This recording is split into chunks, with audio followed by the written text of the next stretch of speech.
banyak terjadi serangan-serangan jantung ya, atau kelemahan-kelemahan jantung itu di pagi hari kayak begitu. Jadi pagi jangan tidur. Ya.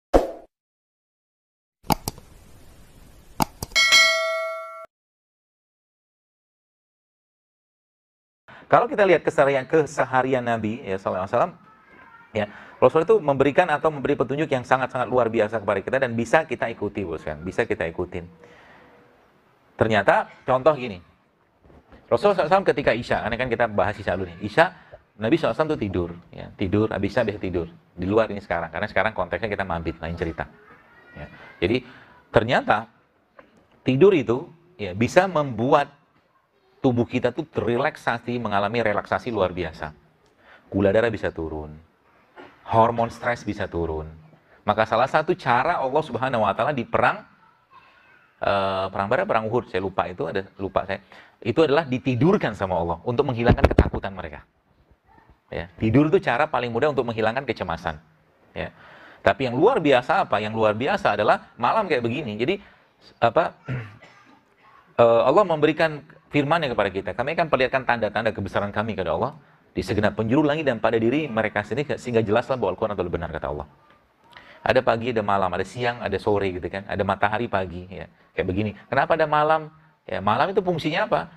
Kalau kita lihat dalam Al-Quran dalam surat An-Naba, wa ja'alnal laila libasa, wa ja'alnal laila libasa, dan kami jadikan malam sebagai waktu istirahat, kata Allah, sebagai tidur. Maka di situ kuncinya apa? Kuncinya Rasul mengajarkan kepada kita bahwa malam itu ya bukan lagi waktu untuk banyak makan. Kalau makan silakan makan, tapi tidak banyak. Ya. Kenapa? Malam waktunya untuk bersih-bersih badannya, untuk rehat. Jadi malam jangan banyak-banyak makan lagi. Yang sudah makan tadi nggak apa-apa. Yang sudah 2 kotak nggak apa-apa juga. Sudah masuk mau diapain kan? Jadi malam bukan waktu yang kita perlu banyak untuk makan. Ya. Dan ternyata memang ketika seseorang itu, kalau Anda pernah mungkin baca, salah satu cara terbaik atau cara terbaik untuk meriset badan kita itu adalah memperbaiki pola tidur. Tidurlah pada pola-pola tertentu atau pola-pola yang disampaikan atau diajarkan oleh Nabi SAW. Contoh malam kayak begini nih. Pada Isya tidur, nanti malam bangun. Bagaimana cara untuk men-setting hormon atau mungkin alarm badan kita? Gampang. Alarm badan kita itu bisa tersetting dengan doa. Jadi kalau malam Anda mau bangun, ngomong sama Allah, ya Allah, bangunkan aku nanti malam ya Allah. Nanti Allah akan bangunkan. Sebelumnya apa? Baca dulu Al-Quran. Maka sebelum tidur kan kita biasa disunahkan membaca zikir. Ya. Al-Quran juga disunahkan baca. 2 surat yang biasa kita disunahkan untuk dibaca waktu mau tidur malam. Yaitu apa? Surat Al-Mulk sama Sajadah. Baca aja terus itu. Nanti malamnya bangun. Gitu. Saat itu nanti tubuh kita sekalian akan mengalami atau terjadi peningkatan namanya growth hormone. Growth hormone itu adalah hormon yang sifatnya memperbaiki sistem secara umum. Ada kanker, dia bisa, ada sel kanker yang mau tumbuh, dia akan makan, ya, atau sel-sel yang rusak dia makan. Itu munculnya saat malam, hanya malam terutama. Ya, maka tadi saya katakan malam itu istirahat, jangan banyak aktivitas. Ya. Jadi kalau yang misalkan kerjanya shift gimana, tetap usahakan malam itu bisa tidur, jangan terus-terusan bangun. Ya. Kemudian apa lagi? Malam terjadinya penurunan suhu tubuh kita, suhu tubuh turun malam hari. Ya. Suhu tubuh turun otomatis, nanti kita lihat pada siang. Suhu tubuh turun otomatis kerja jantung pasti akan ringan. Jadi berbekam itu lebih baik tidak malam hari. Kenapa? Karena bekam itu lebih mengeluarkan panas, ya, energi. Jadi bekam itu ilmuwan memang tidak disebutkan secara spesifik di hadis Nabi SAW. Tapi ilmuwan menyebutkan bahwa berbekam itu paling baiknya kapan? Siang. Waktu matahari lagi panas-panasnya, nah berbekamlah saat itu. Karena kalau bahasa mereka tuh darah kita lagi bergejolak. Jadi berbekam itu siang hari paling baik. Ya, jadi kalau ada sesuatu yang disebutkan oleh Rasulullah SAW, maka ambil faidah atau fadilah di situ. Contoh, Nabi bersabda bahwa berbekam. Ya, ada yang mengatakan hadis sahih, ada yang mengatakan hadisnya hadis lemah. Tapi tidak apa-apa, kita pakai untuk urusan bukan ibadah nggak apa-apa. Tapi Nabi menyatakan bahwa berbekam pada tanggal 17, 19, atau 21 itu bisa menyembuhkan penyakit. Kata Rasulullah. 17, 19, 21 tanggal tahun Islam ya. Dengan sebelumnya kan kita dibersihkan dulu dengan 13, 14, 15-nya kita disunahkan untuk puasa Ayyamul Bid. Gitu. Jadi berbekam itu bagusnya saat siang hari. paling bagus. Sebelum bekam ngapain? Tidur. Kan gitu kan? Maka ada sunnah qailullah kan? Ya, qailullah itu tidur siang. Ya, jadi tidur siang nggak usah lama-lama. Kalau Anda mungkin istirahat setengah 12-an, kita sekarang zuhur kan 12 kurang 10 lah katakanlah. Tidur 10 menit, 5 menit cukup. Dan tidur di waktu itu adalah tidur yang paling baik untuk memperbaiki fungsi enzim badan kita. Itu yang pertama. Secara syariatnya, secara syar'inya, maka Rasulullah menyatakan bahwa tidur siang adalah tidur untuk persiapan bangun malam. Jadi kalau mau bangun malam, maka tidurlah siang. Jadi kalau siang-siang itu Anda masih ada kesempatan tidur, tidur aja di musola sebentar. Ya, seperti itu. Ya. Jadi, kemudian kan kita malam bangun. Jadi saat malam bangun itu sebenarnya tubuh kita, kan tadi kan bahasanya kan terresetting semua. Terreset.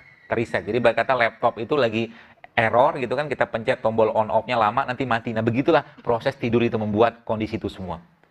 Malam harinya, Allah bekali tubuh kita, ya saat malam itu, jam-jam 1, 2, 3 itu, lagi tinggi-tingginya hormon si growth hormone tadi. Maka, jangan pernah kehilangan momen itu, ya untuk apa? Untuk bergerak. Jadi malam itu kan kita disunahkan untuk sholat kan. Dan sholat adalah gerakan stretching dan relax yang paling baik. Sholat. Bagaimana sholatnya? Sholat itu sebagaimana sholat Nabi SAW. Ya, rukunya, sujudnya, takbirnya, takbiratul ihramnya, seperti itu. Ikutin semua. Ya. Malam tuh, terus kita bangun kan. Habis itu, kalau Anda ada kesempatan tidur menjelang subuh, tidur sebentar. Itu tidur baik. Itu tidur yang bagus itu. Rasulullah biasanya antara subuh sama azan subuh sama iqomah subuh itu beliau tidur. Tapi tidur Rasulullah itu kan tidak seperti tidur kita. Ya, ada beberapa riwayat menyebutkan beliau tidur sebentar. Jadi tidurnya itu sebelum subuh. Ya. Ba'da subuh jangan tidur. Karena tidur ba'da subuh adalah waktu di mana jantung kita lagi, jadi kondisi udara saat kita saat itu ya. Jadi waktu subuh sampai syuruk atau duha itu ya 2 jam atau satu jam lah, mengatakan setengah jam, 1 jam kurang lebih seperti itu setelah subuh. Itu jangan tidur waktu itu. Ya, kalau Anda pengen tidur tetap udah ngantuk banget, usahakan jangan berbaring, biarkan tidur dalam kondisi berzikir. Duduk. Sebab apa? Banyak terjadi serangan-serangan jantung ya, atau kelemahan-kelemahan jantung itu di pagi hari kayak begitu. Jadi pagi jangan tidur. Ya. Dan itu salah satu tidur yang bikin blow on. Iya, kata Ibnu Qayyim al-Jauziyah seperti itu. Jadi tidur yang bikin bodoh itu tidur pada subuh. Ya. Selain bodoh, bikin bodoh, apalagi rezekinya ya, dikurangi sama Allah. Kenapa? Karena malaikat waktu itu lagi sibuk-sibuknya bagi-bagi rezeki dari Allah gitu kan. Dia malah tidur. Ini kan nggak sopan namanya. Jadi kalau Anda pergi bos sekalian, jadi salah satu tipsnya saya, kalau Anda pergi musola, misalkan tuh masih dekat rumah. Nah, kan ada doa malaikat di pagi hari kan. Yang malaikat itu mengatakan, ya Allah berkahi orang yang bersedekah hari ini, pagi hari ini. Maka subuh itu, jangan pernah kehilangan momen untuk bersedekah. Datang ke masjid, bawa uang, mau 5.000, 10.000, 100.000, pokoknya kencelin ke masjid, niatkan untuk sedekahkan Allah. Maka dapat doa malaikat. Dan itu dikerjakan tiap hari, nggak bisa sekali-sekali. Karena doanya itu setiap hari. Gitu kan? Ba'da subuh. Ya, ba'da subuh. Bagusnya seperti itu. Kemudian setelah waktu syuruk masuk ya, kalau Anda bisa ketemu syuruk, sholatlah syuruk tadi. Saya kira mungkin sebagian teman-teman sudah tahu ya pahala dari sholat syuruk itu. Ya, kata Nabi SAW, pahalanya sempurna umroh gitu kan. Ya, kalau bisa syuruk. Syuruk itu dari mulai subuh sampai ke terbitnya matahari. Sekitar sekarang kan subuh jam 4 lebih 11. Syuruk itu kurang lebih sekitar jam setengah 6 lebih 10-an lah. Kurang lebih 5.45 lah kurang lebih. Ya, sholat waktu itu. Nanti habis itu apa yang dikerjakan? Jadi dari mulai subuh itu sampai ke syuruk ngapain? Kalau nggak zikir pagi baca Quran. Zikir pagi itu bos sekalian. Zikir yang luar biasa, yang disebutkan bahwa para ulama, saya baca di beberapa kisah-kisah itu, subhanallah, itu yang menyebabkan umat Islam waktu dipimpin oleh Sa'ad bin Abi Waqqas itu bisa memenangkan istana Makkah itu salah satunya karena zikir pagi mereka yang luar biasa. Zikir pagi. Maka jangan pernah kehilangan momen zikir pagi itu. Kalau Anda misalkan pulang atau pergi kantor misalkan ba'da subuh nggak apa-apa di motor atau di kendaraan, tetap zikir pagi. Hafalkan zikir itu. Karena itulah kemenangan kita di situ. Jangan lupa zikir pagi. Ya, dan lagi-lagi saya sampaikan, ibadah itu adalah nutrisinya kolbu. Zikirnya kita sebenarnya makanan buat kolbu kita. Maka jangan lupakan zikir. Ya, apalagi di sisa-sisa di luar mungkin kita tidak ada zikir pagi petang, ya sudah berzikir biasa aja. Dan zikir itu dilafazkan, bukan di dalam hati. Dilafazkan, diucapkan, astagfirullah gitu kan. Ya tidak perlu gede-gede lah mulutnya gitu kan. Ya cukup kita yang dengar gitu kan. Istighfar, tasbih, tahmid, tahlil atau istighfar seperti itu. Ya. Baru masuk duha. Ya, jadi antara subuh sama syuruk itu jangan tidur, karena memang pernah saya tulis juga bahwa itu memang waktu di mana ada satu satu bahan yang Allah turunkan atau ciptakan di udara pagi itu yang ingat saya namanya nitrik oksid atau NO, dan ini salah satu antioksidan yang paling baik. Ya. Jadi subuh itu jangan tidur, nikmati limpah rezeki dari Allah dari udara tadi, ya. Subuh itu. Kemudian baru masuk ke duha. Ya, duha saya kira mungkin semua sudah paham ya. Duha yang paling baik kapan? Dekat-dekat sama zuhur. Dekat-dekat sama di saat matahari mulai agak memanas, nah duha lah di situ. Sebab apa? Karena secara aktivitas kita lagi sibuk-sibuknya kita ketemu Allah. Ya, jadi duha itu paling baik kapan? Waktu lagi matahari panas-panasnya. Ya. Bahkan setengah jam sebelum itu masih boleh.